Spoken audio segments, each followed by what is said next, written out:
RMC, l'immanquable grande gueule, Pascal Perry. Il faut mesurer l'ambition du gouvernement et je crois qu'elle est, elle est au-delà de ce qu'on pourra faire. Que le plan du gouvernement est très ambitieux. Ouais, sauf que là, ça repart à la hausse. Alors ça repart à la hausse, mais dans des proportions. Gardons quand même un peu de mesure dans des proportions qui sont relativement raisonnables. Avec une situation quand même dans la. Oui. Aujourd'hui, sur le plan statistique, ce sera compliqué d'arriver à un résultat aussi ambitieux. 338 personnes tuées, il y a plus de blessés aussi derrière. Mais je considère, moi, que le plan Cazeneuve est bon. Pourquoi ? Parce qu'il est radical et je crois qu'il faut admettre, là aussi, il faut parler vrai.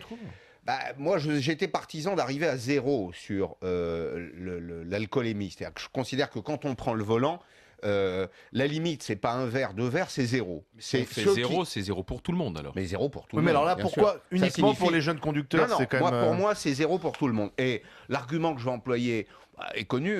Est-ce que vous accepteriez de monter dans un avion dont le pilote a bu 2 ou 3 verres? Il est toujours à 0,2, 0,3. Moi, j'accepterais pas. Pour moi, les jeunes qui ont leur permis depuis moins de 5 ans, ils ont déjà que 6 points en plus, d'ailleurs. Ils n'ont que 6 points. Je crois qu'il faut leur dire très clairement, si c'est une population à risque, et je veux bien entendre, que la transgression par l'alcool leur interdirait de repasser le permis à vie. C'est-à-dire que...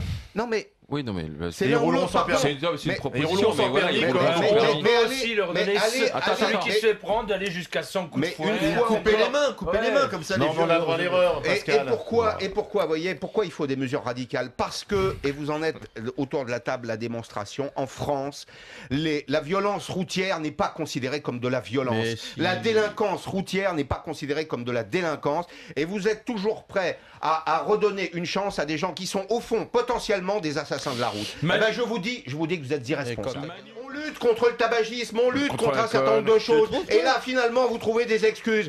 Celui qui est condamné à vie, c'est celui qui est dans une chaise roulante, tué par un assassin là-dessus. RMC, l'immanquable grande gueule, Pascal Perry.